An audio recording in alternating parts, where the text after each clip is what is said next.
Hello बच्चों, क्या हाल चाल। सब बढ़िया बढ़िया ही रहो। मैं सुशील शर्मा आपका स्वागत करता हूं एस गुरु एकेडमी पर।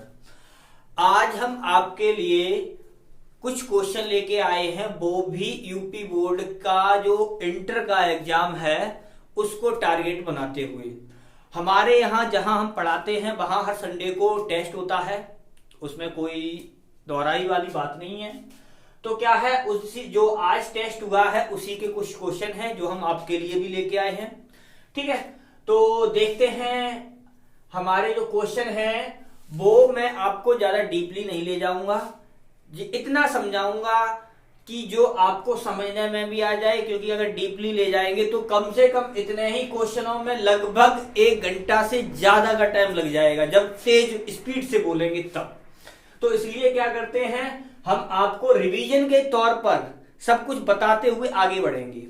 तो पहला क्वेश्चन क्या है, ये शायद 1-2 क्वेश्चन आपको ना दिख रहे हो, हाइडन में हो।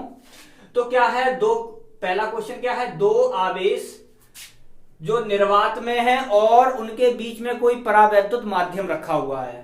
तो उस कंडीशन में ये कहा गया है कि ये बताना है आपको कि निर्वात में जो वैद्युत बल है, जो कूलामीय बल है, वो माध्यम की तुलना में ज्यादा होगा, कम होगा, कितना ज्यादा होगा, कितना कम होगा।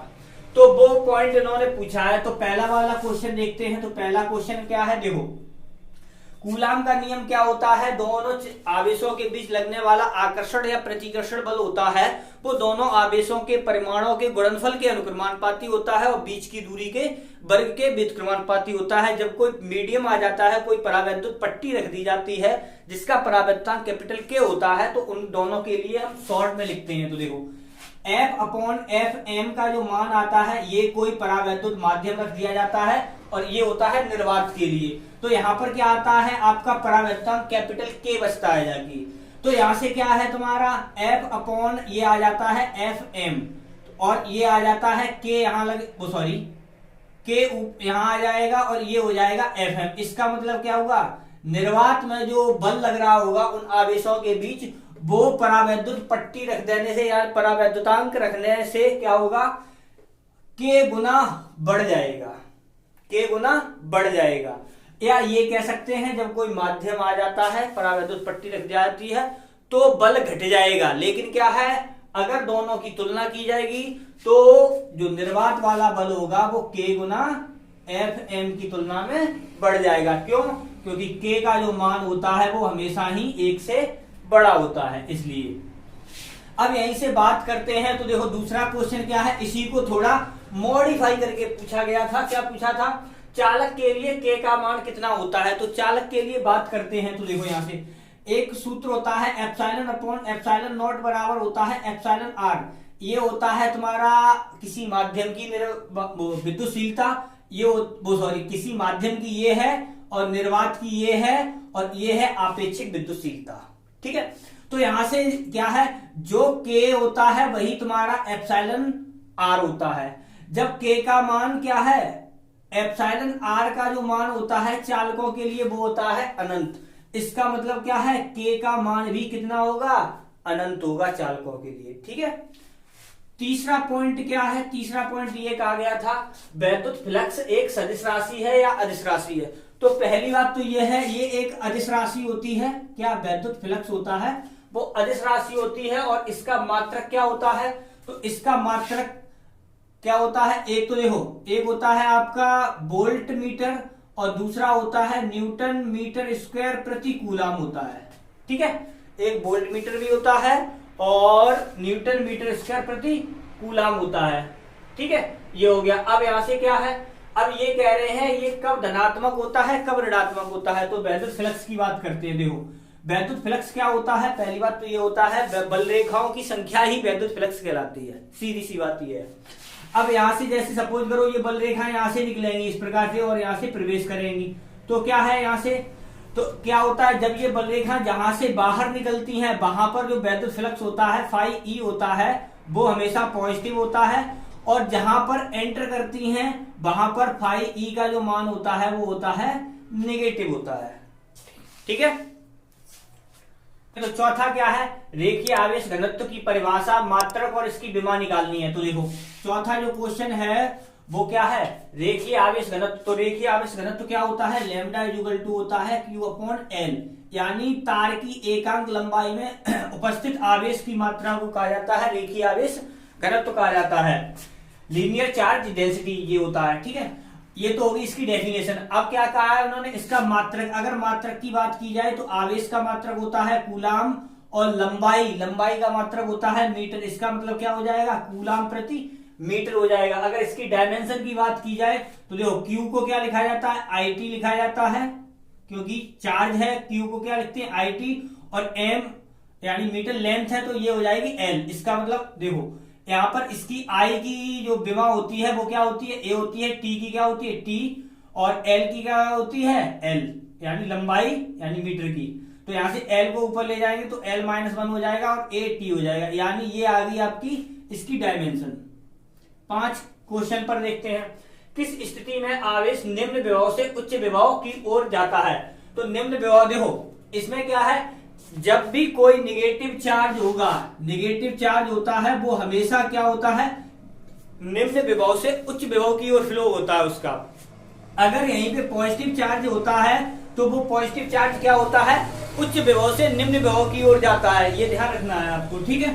तो क्वेश्चन 6 देखते हैं। तो क्वेश्चन 6 क्या कहता है, विभवांतर के सूत्र से स्पष्ट कीजिए बाह्य कार्यकर्ता कब कार्य करता है और वैद्युत क्षेत्र कब कार्य करता है। तो यहां से क्या आता है, जो बाह्य, क्योंकि हमारा जो विभवांतर होता है वो क्या होता है, VA VV अब माइनस का लगा के, और ये होता है Q0, ये सूत्र होता है, आपने भी पढ़ा होगा। इसमें क्या होता है, अगर VA का मान VV से बड़ा होता है तो क्या होता है, बाह्य कार्यकर्ता जो भी कार्य करता है, यानी ये वर्क आता है वो बाह्यकर्ता द्वारा किया जाता है। अगर यहां पर क्या किया जाए, VA is less than VV कर दिया जाए तो इस कंडीशन में क्या होता है, वैद्युत क्षेत्र स्वयं कार्य करने लगता है, ठीक है। 7 देखते हैं। तो 7 क्या कहता है, 7 कहता है समविभव पृष्ठ को परिभाषित कीजिए। तो देखो समविभव पृष्ठ क्या होता है, तो ये एक ऐसा काल्पनिक पृष्ठ होता है जिसमें सभी बिंदुओं पर जो विभव होता है वो समान होता है।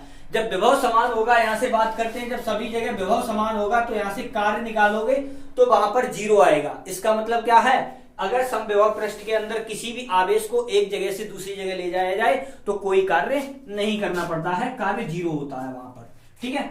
और इसमें क्या होता है, समविभव पृष्ठ पर जो भी बल रेखाएं खींची जाती हैं वो क्या होती है, पृष्ठ के लंबवत होती हैं, 90 डिग्री पर होती हैं। क्वेश्चन 7 की बात की, वो सॉरी 7 हो गया।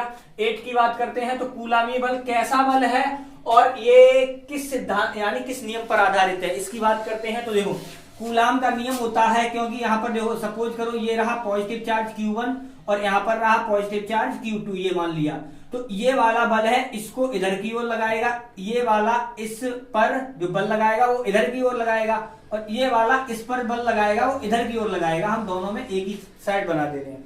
इसका मतलब क्या हुआ, जो ये वाला इस पर बल लगाएगा, ये वाला इस पर बल लगाएगा, ठीक है।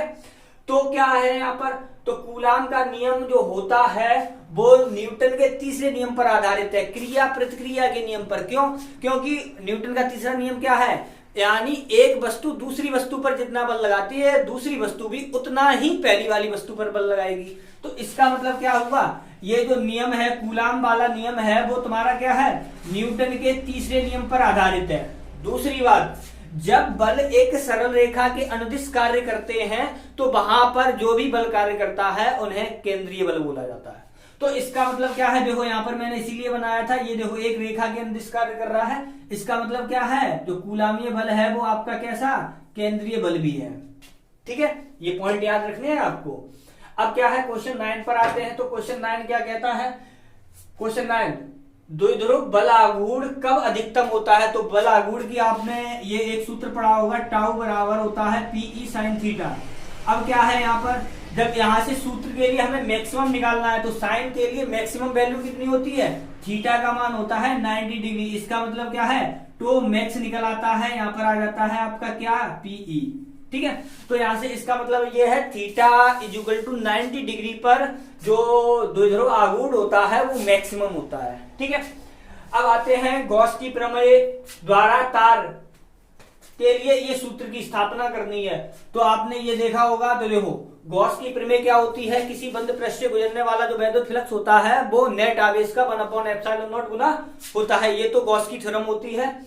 अब क्या है, यहाँ से जब इसके लिए एक तार लिया जाता है, ठीक है, इसे पॉजिटिव चार्ज कर दिया जाता है, तो कहीं यहाँ पर पॉइंट पी पर हम क्या करते हैं, निकालते हैं, जब इसके लिए इंटेंसिटी यानी तीव्रता निकालते हैं तो तीव्रता का सूत्र आता है, हम डायरेक्ट लिखेंगे। यहाँ पर क्या आता है 1/4πε0। अगर कोई मीडियम है तो मीडियम रखते हैं, नहीं तो सीधा लिखते हैं, तो यहाँ पर आता है 2λ/r। ये आता है आपका स्केलर फॉर्म में। अगर वेक्टर फॉर्म की बात की जाए तो यहाँ वेक्टर लग जाता है और यहाँ पर भी यूनिट वेक्टर r आ जाता है, क्योंकि डायरेक्शन को शो करने के लिए। ठीक है, तो ये सूत्र निकल के आता है यहाँ से। अब क्या है, यहाँ पर क्या क्वेश्चन 11 में कह रहे हैं चादर के निकट विद्युत क्षेत्र की तीव्रता सभी बिंदुओं पर समान क्यों होती है। तो चादर के निकट देखो, क्योंकि यहाँ पर जो विद्युत क्षेत्र की तीव्रता का सूत्र आता है वो आता है σ/2ε0 ये आता है। तो इसमें ये बताइए, हम चादर के चाहे कहीं भी लें, दूर लें पास लें, इसमें कहीं आर आता ही नहीं है, दूरी आती ही नहीं है। इसीलिए क्या कहा जाता है, चादर के हर जगह चाहे पास में ले लें चाहे दूर ले लें, वहां पर जो इंटेंसिटी तीव्रता होती है वो नियत रहती है, कांस्टेंट होती है। ठीक है, इसलिए यह क्या है, समान रहती है। ठीक, एक धनात्मक तथा एक ऋणात्मक प्लेट के होने पर बाहरी बिंदु पर तीव्रता और आंतरिक, अच्छा बीच में देखो एक पॉजिटिव प्लेट है, जैसे ये मान लेते हैं, ये रही एक आपकी पॉजिटिव प्लेट और ये रही आपकी एक नेगेटिव प्लेट। ठीक है, तो ये कहा है उन्होंने कि इसके बाहर और इसके अंदर विद्युत क्षेत्र की तीव्रता निकालनी है। तो देखो यहाँ पर अगर हम इसके बाहर की बात करते हैं, यहाँ पर तो पॉजिटिव प्लेट के कारण विद्युत क्षेत्र की तीव्रता होगी इसके दूर की ओर, बाहर की ओर, और नेगेटिव के लिए उसकी अंदर की ओर होगी। इसका मतलब यहाँ पर देखो तीव्रता हो गई अपोजिट, क्योंकि यहाँ पर इक्वल निकलती है आगे। यहाँ से अगर कंपैरिजन करेंगे तो एक पॉजिटिव आएगी और एक नेगेटिव आएगी, इसलिए वो कैंसिल हो जाएगी। इसका मतलब क्या है, बाहर जो इंटेंसिटी होगी प्लेटों के वो 0 होगी। बीच की बात करते हैं, यहाँ पर आ जाएगी, तो यहाँ पर बात करते हैं तो पॉजिटिव प्लेट के लिए क्या है, मैंने बताया है प्लेट से दूर की ओर चलते हैं तो पॉजिटिव प्लेट से दूर की ओर चलेंगे, नेगेटिव प्लेट की ओर चलते हैं तो इसे यानी इसी पॉइंट को यहीं पे मान लिया तो ये डायरेक्शन एक साइड हो जाती है। इसका मतलब क्या है, यहाँ पर जब इंटेंसिटी निकालेंगे तो क्या हो जाएगा, E1 प्लस E2 हो जाएगा दोनों के लिए। तो जुड़कर जो आता है वो आता है σ/ε0। इसका मतलब क्या है, इसके अंदर तो विद्युत क्षेत्र की तीव्रता होगी लेकिन बाहर कोई तीव्रता नहीं होगी। ठीक है, ये होगा आपका कौन सा 11th वाला, नहीं 12th वाला हो गया। ठीक है, अब क्या है, यहां से ये 12th भी हो गया। अब 13 पर आते हैं, तो क्या है, एक चालक गोले के भीतर विद्युत क्षेत्र की तीव्रता कितनी होती है। अब देखो चालक गोले की बात की है, अगर कोई चालक है तो देखो चालक पर क्या होता है, जो आवेश होता है वो उसके बाहरी पृष्ठ पर वितरित हो जाता है। वो यानी चाहे गोला हो चाहे कोई भी हो, चालक अगर है तो वो क्या होगा, उसका जो चार्ज होगा वो बाहरी पृष्ठ पर फैल जाएगा। जैसे यहाँ पर हमने इसे पॉजिटिव चार्ज देंगे तो यहाँ पर आ जाएगा। अब अंदर तो कोई चार्ज ही नहीं रहा, अंदर कोई चार्ज ही नहीं है। जब चार्ज ही नहीं है तो वहां पर विद्युत क्षेत्र की तीव्रता नहीं होगी, इसका मतलब है 0 होगी। ठीक, 13 हो गया। 14 की बात करते हैं, तो कण के वेग तथा विभवांतर के बीच संबंध क्या होता है। तो देखो एक सूत्र होता है, यानी क्या होता है, यहां पर लिखते हैं क्या होता है, देखो विभवांतर लिखाई है तो इसे क्या लिखा जाता है, डेल्टा V इक्वल टू, यहां से क्या हो जाएगा W/Q हो जाएगा। यहां से क्या किया हमने, वर्ग निकाला, तो यहां से क्या हो जाएगा, डेल्टा V इंटू Q हो जाएगा। अब क्या होता है, ये कार्य है वो किसके बराबर हो जाता है, आपका काइनेटिक एनर्जी के बराबर हो जाता है। और यहां से हाफ mv² निकालते हैं, तो यहां से जब v का मान निकाला जाता है तो v का मान आता है √2q, क्या हो जाएगा 2q डेल्टा v और अपॉन में आ जाएगा m। ये आपका निकल के आ जाएगा वेग का और विभवांतर में संबंध। ठीक है, तो ये हो गया। एक आवेशित गोलीय कोश के कारण विद्युत क्षेत्र की तीव्रता की स्थापना कीजिए। तो ये क्वेश्चन बहुत लंबा है इसलिए हम आपको नहीं बता रहे हैं, लेकिन क्या है आपको जरूर पढ़ना है। ठीक है, क्योंकि इसमें टाइम ज्यादा लगेगा, लेंथी क्वेश्चन है। ठीक, इसलिए अब यहाँ पर क्या है, देखो क्वेश्चन 16 की बात करते हैं। तो क्वेश्चन 16 क्या कहता है, ये कह रहा है कि विद्युत क्षेत्र की तीव्रता, देखो किसी भी बिंदु आवेश के कारण, जब किसी बिंदु आवेश के कारण विद्युत क्षेत्र की तीव्रता का सूत्र निकालते हैं तो वो क्या आता है, यहां पर आता है 1/4πε0 और ये आता है Q/r²। ठीक, और अच्छी स्थिति में बात की जाती है तो अच्छी स्थिति के लिए क्या आता है 1/4πε0 अगर आपका कोई मीडियम है तो यहाँ पर K लग जाता है, उसकी कोई प्रॉब्लम नहीं है। और यहाँ से क्या आ जाएगा, अच्छी स्थिति के लिए 2p/r³ आ जाएगा। और P क्या होता है तुम्हारा, P बराबर होता है 2qL, यानी द्विध्रुव आघूर्ण।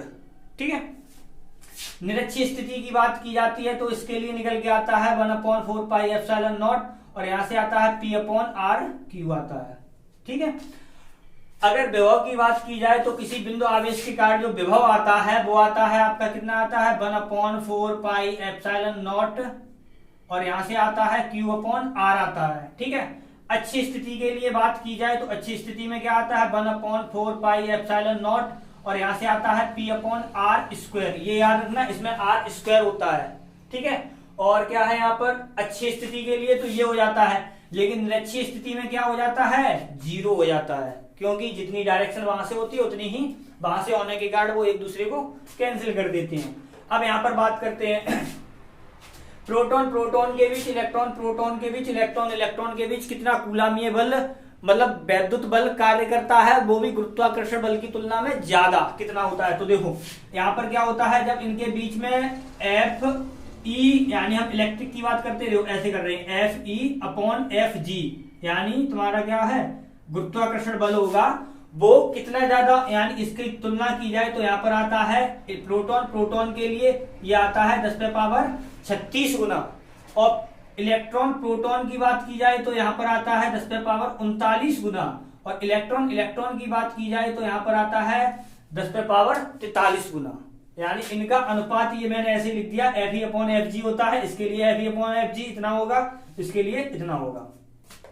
स्थिति ऊर्जा की बात की जाए तो स्थिति ऊर्जा क्या होती है, किसी भी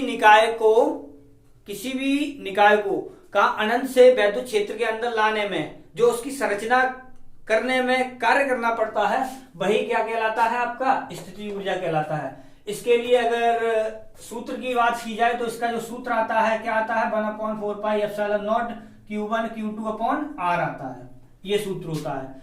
और आवेश के गुणों की बात की जाए तो देखो किसी भी कण का जो आवेश होता है वो पहली बात तो क्या होता है E 2E 3E इस रूप में होता है। इसका मतलब है आवेश को विभाजित नहीं किया जा सकता है, जिसे आवेश का क्वांटीकरण सिद्धांत कहते हैं, क्वांटिनाइजेशन कहते हैं। ठीक है, दूसरा ये है जब आवेश किसी भी तत्व से परमाणु से कोई इलेक्ट्रॉन निकलता है तो उस पर क्या है पॉजिटिव आयन आ जाता है, सीधी सी बात है, वो पॉजिटिव आयन बन जाता है परमाणु से हटके। जब पॉजिटिव उस पर होगा तो वो क्या होगा, उसका इसका मतलब है द्रव्यमान घट गया होगा, क्यों, इलेक्ट्रॉन निकल जाता है, द्रव्यमान घटता है तो आवेश भी घट जाता है। ऐसे निगेटिव के लिए क्या होगा, उसने इलेक्ट्रॉन ग्रहण किया होगा, इसका मतलब यह है उस पर आवेश बढ़ गया है, आवेश बढ़ने से क्या होता है द्रव्यमान भी बढ़ जाता है। अगर आपको ये वीडियो पसंद आया हो तो वीडियो को लाइक करें, चैनल पर नए आए हो तो चैनल को सब्सक्राइब करें और अपने दोस्तों के साथ शेयर करें। बाय।